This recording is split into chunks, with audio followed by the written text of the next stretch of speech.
Demak, gazlarga doir savollarni tahlil qilamiz. C-test mashqlari. Keling, gazlarning o'rtacha molyar massasi haqida ozgina gaplashaylik. Nazariy qismini yaxshi bilsak, bu masalani ishlash muammo bo'lmaydi. Demak, o'rtacha molyar massa nima?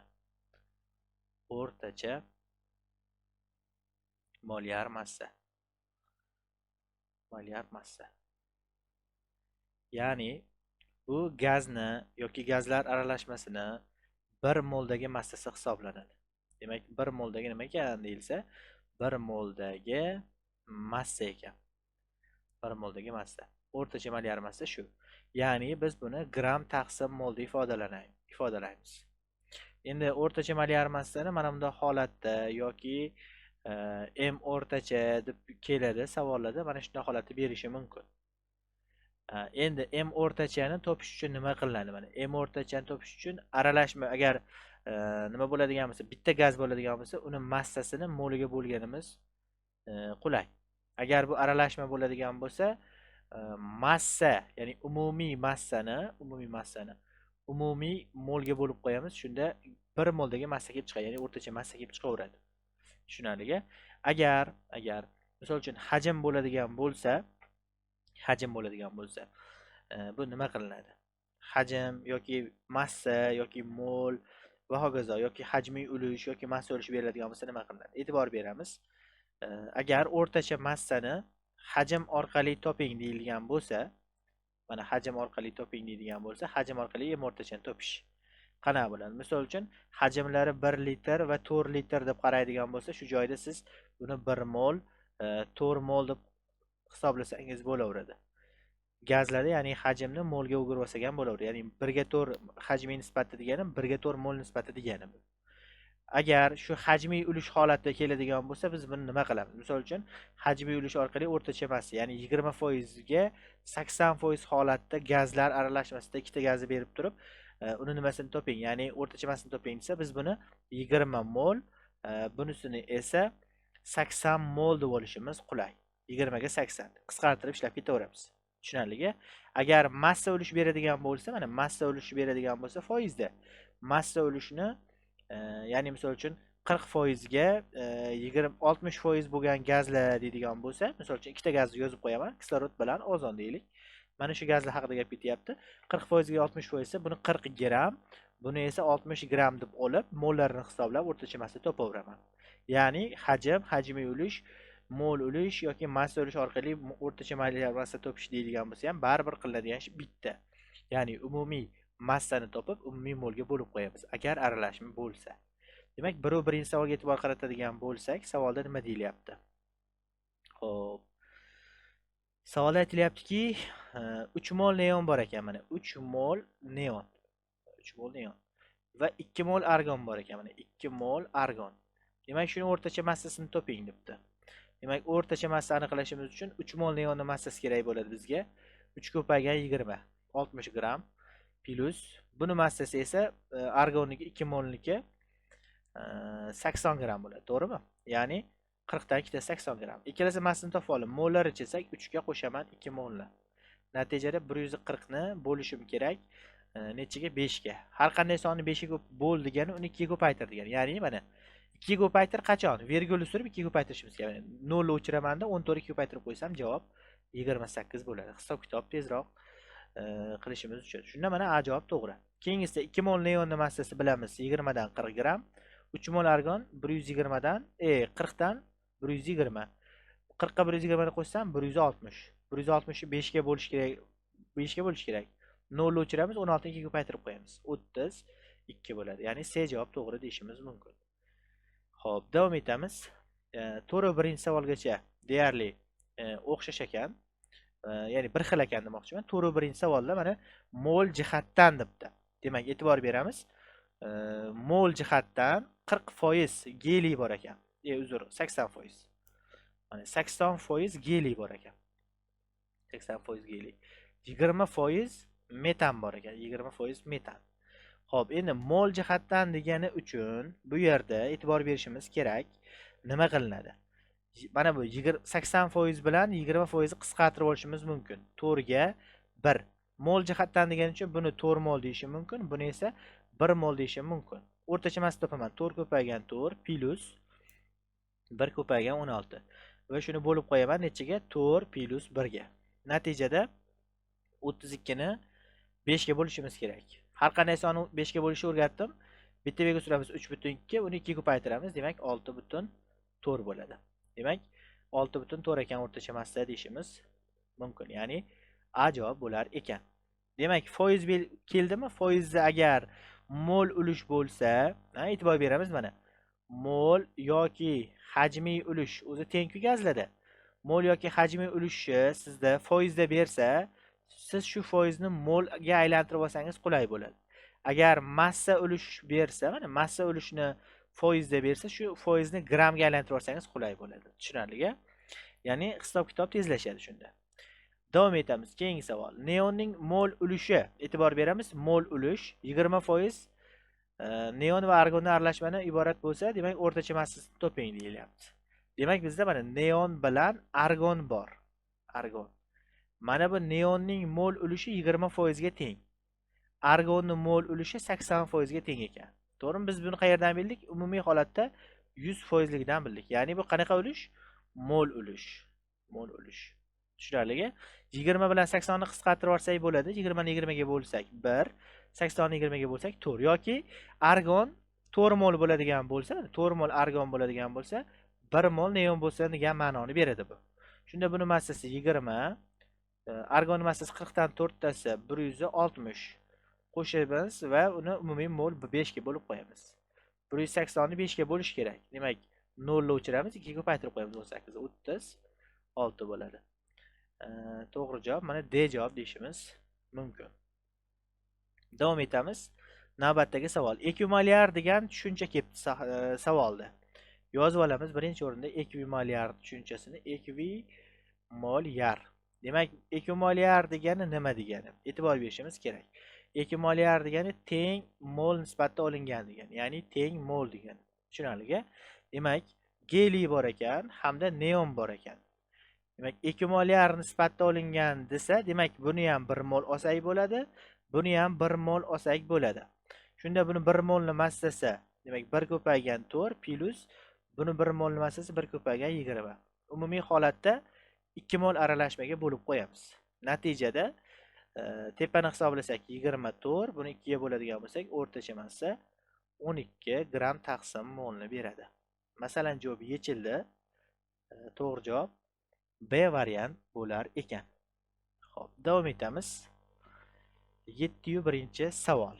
Demak, savol aytilyapti. Is gazi bor ekan hamda karbonat angidrid bor ekan mana. Xo'p, aralashmadagi is gazining mol ulushi 20%, molyar massasi nechaga teng? Demak, is gazining mol ulushi 20% bo'ladigan bo'lsa, demak mana bu joyda mol ulush haqida gap ketyapti. Mana bu karbonat angidrid mol ulushi necha foiz bo'ladi? 80% bo'ladi. Demak, 20 ga 80 ni qisqartirsak necha bo'ladi? Buni 1 mol desak bo'ladi. Shunda bu necha mol bo'ladi? Undan 4 barobar ko'p. Ya'ni 4 mol bo'ladi. Endi ham o'rtacha topib qo'yamiz. Ya'ni 1 mol is gazi 28 ko'paygan 1 plus 44 ko'paygan 4. Natijada buni nima qilamiz? 1 plus 4 ga bo'lib yuboramiz. Ya'ni 44 ni 4 ga ko'paytiradigan bo'lsak 176. Unga qo'shamiz 28 ni. 204 chiqadi, mana 204. Xo'p, demak buni 5 ga bo'lishimiz kerak. Yana o'rgatdim. 5 ga bo'lish uchun nima qilamiz? Bitta bega suramiz 20.4, shuni 2 ga ko'paytirib qo'yamiz. 40.8 bo'ladi o'rtacha massa. Xo'p, to'g'ri javob shunda D variant deyishimiz mumkin. Xo'p, 801-savol. Demak, 801-savolda aytilyaptiki, is gazi bor ekan hamda karbonat angidrid bor ekan mana. Aralashmada is gazining mol ulushi demak 1/4 ga teng. E'tibor beringlar. Demak, mol ulush 1/4 ga teng ekan mana bu is gaziniki. 1/4 deganning ma'nosi nima degani? Umumiy holatda mana shu aralashma, mana bu pastiga, kasr pastga qarayapman, 4 mi? 4 mol aralashma bo'ladigan bo'lsa, shuni 1 mol qismi is gazi degani. Demak, karbonat qancha bo'ladi? 3 mol bo'ladi degan. Tushunarli-a? Demak, M o'rtacha topadigan bo'lsak, 1 ni ko'paytiramiz is gazining massasi 28 ga, qo'shamiz 3 ko'paytiramiz karbonat massasi 44 ga. Demak, buni bo'lib yuboramiz 1 plus 3 ga. Shunda 132 bo'ladi mana bu. Bu esa 28. 160. 164 ga bo'ladigan bo'lsak 40 kelib chiqadi. Bo'ldi, to'g'ri javob 40 ekan, ya'ni C javob ekan deyishimiz mumkin. Xo'p, davom etamiz. 9-birinchi savol. Savolda aytilyaptiki, e'tibor beramiz. 12 gram geliy bor ekan. Demak, aralashmada geliy bor hamda neon bor. To'g'rimi? Mana buni massasi 12 gram tashkil etar ekan, neonning massasi esa 40 gramni tashkil etar ekan. Buni bo'lib yuboramiz, buni moliga. Ya'ni 12 ni bo'lamiz 4 ga. Necha mol chiqadi? 3 mol chiqadi, to'g'rimi? 3 mol. Xo'p, 40 ni bo'lamiz 20 ga, ya'ni neonning massasiga necha mol chiqadi? 2 mol chiqadi, to'g'rimi? 2 mol. Xo'p. E'tibor beramiz. Demak, 3 molga qo'shamiz 2 molni. Demak, umumiy massa tepaga qo'shsak 52, buni 5 ga bo'lamiz. Demak, 5.2 bitta belgi suramiz 5.2, 2 ko'paytirib qo'ysak 10.4 bo'ladi umumiy o'rtacha massa. Xo'p, to'g'ri javob shunda mana A javob deyishimiz mumkin. Xo'p. Davom etamiz. 11-savol. 11-savolga e'tibor qaratamiz. 11-savolda nima deyilyapti? Demak, metan bilan silan bor ekan, mana metan CH4, silan kremniy H4. Xo'p, buni massasi 48 gram ekan savol shartiga ko'ra. 48, buni massasi 64 ekan. Demak, buni 32 ga bo'lsak 2 molni beradi. Buni 16 ga bo'lsak 3 molni beradi, to'g'rimi? Endi em o'rtacha topadigan bo'lsak, hop, 3 mol, uzr, 48 ga 32 ni 64 qo'shamiz, ya'ni 48 plus 64. Bo'lingan mollar esa 3 plus 2. Xo'p, shunda 112 bo'lar ekan, buni 5 ga bo'lib oladigan bo'lsak, 11.2 bitta belgi suramiz 11.2, 2 ko'paytirsak 22.4 bo'ladi o'rtacha massa. To'g'ri javob shunda mana B javob ekan deyishimiz mumkin. Davom etamiz. Navbatdagi savol. Teng massada olingan deb savolga e'tibor qaratamiz. Teng massa. Kislorod hamda ozon ekan. Kislorod O2, ozon O3. Demak, teng massa bo'ladigan bo'lsa, qarang, buni massasi 32 grammi, buni massasi 48 gram. Ikkalasi uchun umumiy karrali son olganimiz qulay. Ya'ni 96 gramdan deb olsak bo'laveradimi? 96. Demak, shunda bu necha mol kislorod bo'ladi? 3 mol. Bu necha mol ozon bo'ladi? 2 mol. Demak, umumiy mol necha mol bo'ladi qo'shsak? 5 mol bo'ladi. 96 ga 96 ni qo'shsak necha bo'ladi? 192 gram bo'ladi. Demak, 192 ni 5 ga bo'lib qo'yadigan bo'lsak, 19 ni 2 ni 2 ga ko'paytirish kerak ekan. 38.4 bo'lar ekan o'rtacha massa. C javob to'g'ri. Xo'p, davom etamiz. Endi mana massa jihatdan deyilibdi. Massa jihatdan umumiy holatda 80% geliy, 20% metan bo'lgan aralashmaning molyar massasini hisoblang debdi. Xo'p, molyar massasini hisoblang debdi. Bu degani nima degani? Xo'p, 12-savolga e'tibor qaratadigan bo'lsak, massa jihatdan geliy 80% ekan. Xo'p, endi metan CH4 20% ekan. Xo'p, buni ma'nosi nima degani? Buni ma'nosi nima degani? Bu degani 80% bo'ladigan bo'lsa, massa jihatdan 80 gram deb olsak bo'ladi. Metan 20% bo'ladigan bo'lsa, 20 gram deb olsak bo'ladi. Shunda 80 ni mana bu 4 ga bo'ladigan bo'lsa, buni mol kelib chiqadi. 20 mol. 20 mol. 20 ni 16 ga bo'ladigan bo'lsak, buni mol kelib chiqadi. 1.25 mol. 1.25 mol. Endi em o'rtacha topadigan bo'lsak, 80 ga qo'shamiz 20 ni bo'lib yuboramiz umumiy mol, ya'ni 20 plus 1.25. Shunda 100 ni bo'lib yuboramiz 21.25 ga. 120 ga bo'lsak 5 chiqardi. 5 dan kichikroq javob chiqishi kerak. 4.7 degan javob bor ekan. Shunda mana A javob bo'ladi. Xo'p, davom etamiz. 13-birinchi-savol. Xo'p, savol aytilyapti 13-1da. 13.1da aytilyapti. Ekvivalent nisbatda olingan sulfit angidrid va X gazlardan iborat aralashmaning molyar massasi 48 gram mol bo'lsa, X gazini aniqlang debdi. Xo'p, bu degani nima degani? E'tibor beramiz. Ekvivalent nisbatda olingan sulfit angidrid SO2 va X gazi bor. Ekvivalent degani mollari teng. Demak, buni ham 1 mol oladigan bo'lsak, buni ham 1 mol olamiz. Xo'p, endi o'rtacha massa 48 ekan. Demak, buni massasi 64 plus mana buni massasini bilmaymiz, qanaqadir A grammda olsak bo'ladi 1 molning massasini. Mollari jami 2 mol, umumiy massa esa 48. Shunda 64 plus A teng bo'ladi 96 ga. Shunda A ning qiymatini topadigan bo'lsak, 96 dan 64 ayiramiz 32. Demak, 32 bo'lgan massali gaz deyishimiz mumkin. Bu kremniy H4 ga to'g'ri keladi. Kremniy H4, ya'ni silan. Endi misol uchun 32 massaga mos keladigan kislorod bo'lishi mumkin.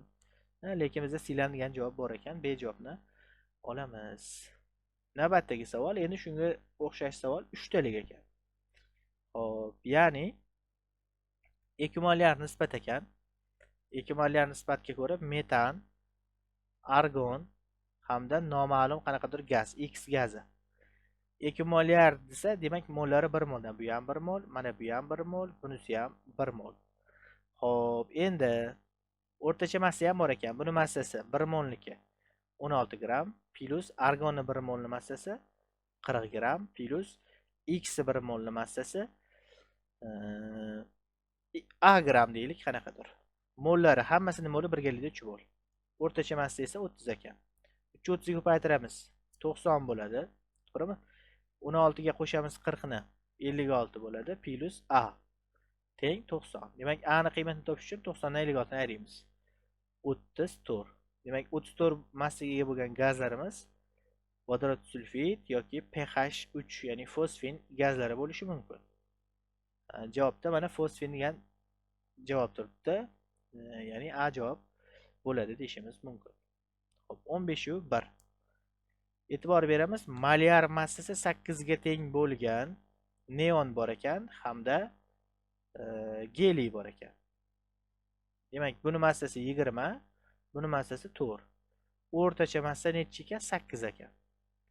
Demak, ayrimiz 4, buni ayrimiz 12. Bu degani 4 bilan 12 ni nisbatga oladigan bo'lsak, 4 ga qisqartirsak 1 ga 3. Buni ma'nosi nima degani? 1 mol neon bo'ladigan bo'lsa, 3 mol geliy bo'lsin degan. Neonni molishini so'rayapti. Demak, neonni moli 1 mol, to'g'rimi? Umumiy mol necha mol? 4 mol. Demak, 1 taqsim 4 ga tegishli bo'lar ekan. To'g'ri javob shunda mana B javob bo'ladi. Xo'p, davom etamiz. Asosiy gaz qonunlari mavzusida, ya'ni D test mashqlari ekan. E'tibor beramiz, bu yerda zichlik haqida gap ketyapti. Demak, gazlarda zichlik ikki xil bo'ladi. Birinchisi absolyut zichlik. Absolyut. Ya'ni absolyut degani bu haqiqiy degan. Haqiqiy zichlik. Ikkinchisida bu nisbiy zichlik. Nisbiy zichlik. Xo'p, endi zichligi umumiy holatda biz mana ro yoki kichkina d harflari bilan belgilaymiz. Savollarda shunday keladi. Absolyut zichlik. Demak, bu absolyut zichlik degani gazni haqiqiy zichligi bo'lib, buni aniqlash uchun, ya'ni absolyut zichlikni aniqlash uchun gazni molyar massasini uni molyar hajmiga bo'lishimiz kerak. Mana gazni demak, har qanday gaz molyar massasini bora buni bo'lib olishimiz kerak molyar hajmga. Mana bu molyar hajm. Demak, normal sharoitda bilamizki, gazlarning hajmi teng bo'lgani uchun zichligini topish uchun molyar massasini bo'lib qo'yamiz 22,4 litrga. Shunda gazni haqiqiy absolyut zichligi kelib chiqadi. Buni birligi bor. Endi nisbiy zichlikka keladigan bo'lsak, nisbiy zichligi bilib olinglar, birliksiz bo'ladi. Birliksiz. Nisbiy so'zini olgan tushunchalar bor. O'shalarning hammasi birliksiz bo'ladi. Ya'ni nisbiy atom massa, nisbiy absolyut massa, nisbiy molyar massa kabi tushunchalar demak nima bo'lar ekan? Birliksiz bo'lar ekan. Shuni bilishimiz kerak. birliksiz. Endi e'tibor beramiz. Nisbiy zichlik katta D harfi bilan belgilab olamiz. Bu nima degani? Birinchi gazni ikkinchi gazga nisbati. Yoki buni yanada tushunarliroq qilib aytadigan bo'lsak, bir gazni ikkinchi gazdan necha marta og'ir yoki yengilligini ifodalaydi xolos. Masalan, nisbiy zichlik kislorodni vodorodga nisbatan zichligini beradigan bo'lsa, kislorodning massasi 32, vodorodning massasi 2. Bu 16 chiqadi. 16 gram yoki 16 gram mol degan tushunchani bermaydi. Tushunarli? Ya'ni buni ma'nosi nima desa, kislorod vodoroddan 16 marta og'ir yoki vodorod kisloroddan 16 marta yengil degan ma'noni beradi. Demak, mana shu narsa nisbiy zichlik bo'ladi. Yoki aytadi, noma'lum gazni geliyga nisbatan zichligi 5 desa, geliydan, mana bu geliydan 5 marta og'ir degan 5 ta ko'paytirib qo'yamiz. Shunda umumiy holatda o'rtacha massi 20 kelib chiqadi. Bu gazimiz neon bo'ladi deyishimiz mumkin masalan. Mana shunday holatda topiladi. Xo'p, endi misol uchun is gazi normal sharoitdagi zichligini toping debdi birinchi savolda. Menimcha topish muammo bo'lmaydi. Is gazi massasi 28, buni 22 to'rtga bo'lib qo'yadigan bo'lsak, zichligi kelib chiqadi 1,25. To'g'rimi? Misol uchun 3-savolda zichligi 2,5 bo'lgan gazni deyapti. Formulasini ko'rsating. 2,5 22 to'rt ko'paytiramiz. Ko'paytirsak necha kelib chiqadi? 56 kelib chiqadi. 56 bo'lgan gaz C4 H 8 ga to'g'ri keladi. Misol uchun C javob to'g'ri. Bunda mana B javob to'g'ri edi. Xo'p, 12-savol aytilyapti. Cn H2n organik modda bug'ini is gazidan bir marta og'ir debdi. Is gazi buni massasi 28, to'g'rimi? 1 marta og'ir desa 28 ni ichiga ko'paytiramiz 1 ga. Natijada 28 ekan. Mana bu moddaning massasi 28 ekan. Demak, bu modda 14n ga to'g'ri keladimi? 2 ga bo'lib 28 ga bo'lsa 2, ya'ni C2H4 moddasiga to'g'ri keladi, masalan. Keyin esa is gazdan 1,5 marta og'ir deyapti, ya'ni 42 bo'ladi. C3H6 ga to'g'ri keladi misol uchun. Davom etamiz. Navbatdagi savol. Ya'ni gazlarda o'zgaradigan 3 ta parametr bo'ladi. Ya'ni birinchi o'rinda bilib qo'yishimiz kerak, gazlarda 3 ta parametr bor. Hop, mana bu joyga yozib qo'yaman mana. Parametr. Demak, bu parametrlar qaysi? Misol uchun harorat, temperatura. Keyingisi bosim. Va keyingisi mana hajm. Mana shular o'zgarib turadi-da. Hamma gaz uchun bir xil deyishimiz xato. Misol uchun normal sharoitda bir xil bo'lishi mumkin, lekin mana shular o'zgaradi ko'proq. Mana shular bo'yicha o'rganishimiz kerak. Demak, mana shular bir xil har bitta gaz uchun. Nimaga deyilsa, misol uchun normal sharoitda hamma gaz uchun bir xil bo'ladi. Lekin gazni molyar massasi, o'zining massasi, moli, zichligi degan tushunchalar hamma gaz uchun o'ziniki alohida bo'ladi, to'g'rimi? Demak, harorat ikki xil holatda bo'ladi: Kelvin shkalasi va Selsiy shkalasi. Demak, biz normal sharoit haqida gap ketadigan bo'lsa, 273 Kelvinda teng bo'ladi 0 Selsiy gradusga. Ya'ni Kelvinni aniqlashimiz uchun Selsiy gradusga qo'shamiz 273 ni. 273 ni. Mana shuni eslab qolishimiz kerak. Tushunarli? Chunki gazlarda Kelvin bo'yicha hisob-kitob qilinadi. Xo'p, hajmga keladigan bo'lsam, hajm millilitr yoki litrdan foydalanamiz. Millilitr yoki litr. Millilitr teng bo'ladi santimetr kubga, litr teng bo'ladi detsimetr kubga. Shuni bilib qo'yishimiz kerak. Ya'ni 1 millilitr deydigan bo'lsa, bu 1 santimetr kub degani. Yoki 1 litr desa 1 detsimetr kub degani. Endi metr kubchi deyiladi. Misol uchun metr kub, ya'ni 1 metr kub deyilsa, bu 1000 litr degani. 1000 litr. Shuni hisob qilishimiz kerak. Bosim. Ya'ni bosimda ko'pchilik adashadi. E'tibor beramiz. Mana joyga yozib qo'yaman. Bosimni birligiga kub. Misol uchun normal sharoit haqida gaplashadigan bo'lsak, normal sharoitda bosim 101,325, ya'ni 101,325 paskalda bo'ladi. Yoki 101,325 kilopaskalda bo'ladi. Mana. Yoki shu paytda bir atomda bo'ladi, yoki 760 millimetr simob ustunida bo'ladi, yoki 76 santimetr simob ustunida bo'ladi mana. yoki 0,101 megapaskalda bo'ladi. Shunaqa ham bo'lishi mumkin mana. Mana shularning hammasi normal shaklda bir-biriga teng. Bir-biriga teng. Ya'ni bir-biriga o'tishni bilishimiz kerak. Endi mana shu ma'lumotni bilganimizdan keyin mana 18-savolga javob chiqadi. Qaysi biri to'g'ri deyapti? 0,1 atom 101 10.125 kilopascal. Demak, mana bir atomimiz paskalda qancha edi? 101.325 mi? Bizda mana shu 0,1 atom bo'lsin deyapti. 0,1 desa mana buni olib kelamiz, x qilib qo'yamiz. Ya'ni bitta belgi surilyapti. Ya'ni 101 325 deydigan bo'lsa, mana bu joyga belgi surib qo'yaman. 10.132. Demak, bizda 10.132. Bu birinchi fikr to'g'ri ekan. 0,25 atom 760 mm simob ustuni. Demak, bir atom 760 mida, demak 0,25 atom bo'ladigan bo'lsa, qancha deymiz mana buni? Ya'ni 1 dan 0,25 ga bo'lsa 4 barobar kichrayapti. Demak, bu ham 4 barobar kichrayadi degan. To'g'rimi? 4 barobar kichraysa, 764 ga bo'lsak 190 bo'lar ekan. Demak, ikkinchi fikr ham mana millimetr simob ustuni to'g'ri. Endi keyingisi 190 mm simob ustuni 0,5 atom deb qo'yibdi. Bu to'g'rimi? Yo'q. 0,25 atom edi. Shuning uchun 3 javobdan chiqarsak 1 2 degan javob bo'ladi mana. B javob. Tushunarlimi? Keyingisi mana harorat debdi. 100 kelvin minus 173 selsiy. Demak, selsiyni topish uchun 100 kelvinmi? Demak, bundan 273 ayirib tashlashimiz kerak.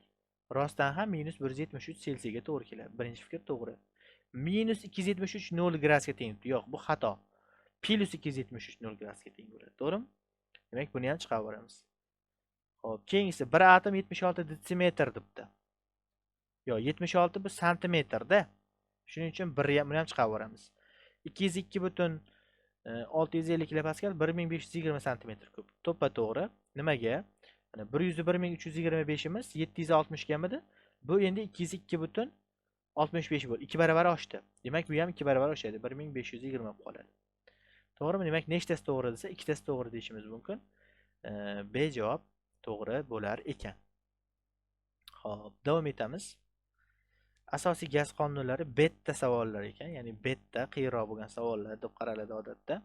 Demak, bizda karbonat angidrid 1-birinchi savol. 1-1. Karbonat angidrid bor ekan. Bunga qancha hajm vodorod sulfid qo'shilsa, o'rtacha massa necha bo'lib qolibdi? 36 bo'lib qolibdi. Demak, karbonat angidrid massasi 44, buniki esa 34. O'rtacha massa 36 bo'lsin. Ayirman 2, buni ayirsam 8. Bu degani 8 ga 2 degani 1 ga 4 degani, to'g'rimi? 2 ga qisqartirib yubordik. Xo'p, endi qancha hajm deyilyapti? Demak, bu mana bu karbonat angidrid hajmi 1,6 litr borligini bilamiz biz. 1,6 litr karbonat angidrid. Mana bunda qancha deydigan bo'lsak, natijada 6,4 litr vodorod sulfidga to'g'ri keladi mana. Bo'ldi. To'g'ri javob 6,4. Ya'ni D javob deyishimiz mumkin. Xo'p, davom etamiz. Navbatdagi savol. Demak, is gazi bor ekan va karbonat angidrid bor ekan. Atomlar soni molekulalar sonidan 2,2 marta ko'p. Keling, bizda molekulalarni, ya'ni molekula degani mol degani. To'g'rimi?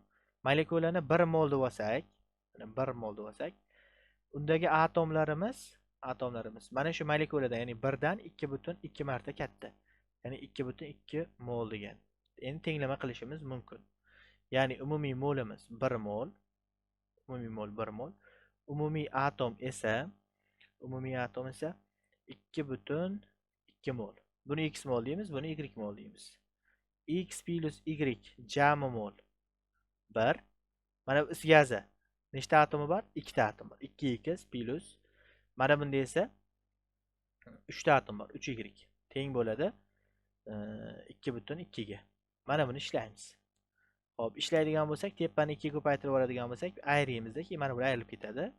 3 dan 2 ni ayirsak, y qiymati teng 0,2 bo'ladi. X qiymati teng 0,8 bo'ladi. Demak, y-imiz demak 0,2 ga 0,8 degani bu 1 ga 4 degani nisbatda mana, butun nisbatda. Shunda bu 4imiz gazi ekan, ya'ni 4 ko'paygan 28 bu 112, 1 ko'paygan 44 bu 44. Qo'shib olsak 156. Buni 5 ga bo'lishimiz kerak. 5 ga bo'lgan 2 ga ko'paytiradigan 31,2 degan. Bo'ldi, A javob to'g'ri. Xo'p, endi buni tenglamas holatda ishlasa bo'ladimi desa, bo'ladi. qanaqa qilib? Mana is gazi karbonatni yozaman, mollari 1 molligini bilaman, to'g'rimi? Is gazidagi atomlar nechta? 1, 2 ta. Bundagi atomlar 2, 1, ya'ni 3 ta atom bor. O'rtacha atomlar 2,2 ekan mana masala shartda. Ayriyman bu 0,8 ga to'g'ri keladi. Ayriyman 0,2 ga to'g'ri keladi. Ya'ni 0,8 is gazi, 0,2 karbonat. Xuddi shu ishni mana bu joyda mana chiqarib qo'ydik x y qilib. Endi u yog'i davomi mana shunday tartibga ketadi. Xo'p. Davom etamiz. 3-1. Idishga doir savol ekan. Idishga doir savol. Xo'p. Demak, idish bor ekan bizda mana. Idish. Idishga sulfit angidrid to'ldirib o'lchandi. Sulfit angidrid bu SO2 bo'ladi. To'g'rimi? Neon to'ldirib o'lchandi. Keyingi idish. Endi idishlarning massa hajmlari teng mana masalan. Va idishga neon qaysi gaz 2 molyar nisbatda to'ldirilganda deyapti. Idishga neon bilan, ya'ni bitta idish bor ekan, boshqa idish. Shunga neon bilan qanaqadir X gazi 2 molyar nisbatda, ya'ni mollari teng. Ya'ni mollari teng holatda qo'shilsa, massasi 412 gram bo'lar ekan debdi. Demak, mana buni massasi 432 gram. Bu esa 410 gram. Demak, farqini topamiz. Bular farq bo'yicha ishlaymiz. Farqini topsak 22. Buni massasi 64, o'zini massasi. Buniki esa 20. Bularni farqini topamiz. 44 bo'ladi. To'g'rimi? 44. Bu esa 22 bo'ladi. E'tibor beramiz. Mana farqimiz 44 ga teng bo'lsa, ular necha moldan bo'lyapti? 1 moldan bo'lyapti mana. Mana farq 44 ga teng bo'lishi uchun mana bu farqimiz har birini biz 1 moldan oldik-da. Endi farqi 22 ga teng bo'ladigan bo'lsa necha mol bo'ladi? 0,5 mol bo'ladi. Demak, idishdagi gazlar necha moldan bo'lgan? 0,5 moldan bo'lgan. Xo'p, endi demak mana bu joyda neon necha mol bo'lar ekan? 0,5 mol. Noma'lum gaz ham 0,5 mol desak xato bo'ladi. Nimaga? Chunki unda gazlarimiz 1 mol bo'lib qoladi-da. Tushunarlimi? Bizda mana buni umumiy moli 0,5 mol. 2 molyar bo'ladigan bo'lsa, demak X gazi 0,25 mol bo'lishi kerak, teng bo'lishi uchun. Mana bu neon gazi ham 0,25 mol bo'lishi kerak degan. Endi idishi massasi yo'q bizda hozir. Endi qarang, massa idish deb idishi massasini topib olamiz. Idishi massasini topish uchun birinchi yoki ikkinchi idishdan foydalansak bo'ladi. Misol uchun birinchi idishda massa 432 gram. Bundan ayirib tashlaymiz. SO2 ning massasi 64 ni necha mol SO2 bor? Yarim mol. 0,5 ga ko'paytirib. Shunda 32 bo'ladi. Idish massasi qancha bo'lar ekan? 400 gram bo'lar ekan. To'g'rimi? Xohlasangiz ikkinchi idish bo'yicha ishlang, baribir bir xil chiqadi. Ikkinchi idish bo'yicha ishlasangiz ham idishi massasi bir xil hammasida. Endi qarang. Mana bu 412 gram bo'lsa, bundan 400 ayirib tashlaymiz. Ya'ni 400 nima massasi edi? Idishi massasi edi, to'g'rimi? Ayirsak 12 gram kelib chiqyapti. 12 gram nimani beradi? 12 gram yarim mol, 0,25 mol neonni va noma'lum X gazini beradi. Ya'ni mana neon bilan X gazi bor, umumiy massasi 12 gram. Mana buni moli 0,25 mol. 0,25. Buni moli ham 0,25 mol mana. Shunda 0,25 ko'paytiraman mana 20 ga teng bo'ladi necha? 5 gram. 12 gramdan 5 grami neonga tegishli. Qolgan 7 grami mana bu X ga tegishli. Shu X'imiz 0,25 molda-da, bizga 1 molda qanchalik kerak? Qanchalik kerak bo'lgan bo'lsa, bu 28 bo'ladi. Demak, 28 bo'lgan gazlarimiz nima bo'lishi mumkin? Mana qarang. Is gazi, C2H4 yoki azot degan gazlar bo'lishi mumkin. Javobdan qidiramiz. Mana B javobda azot turibdi.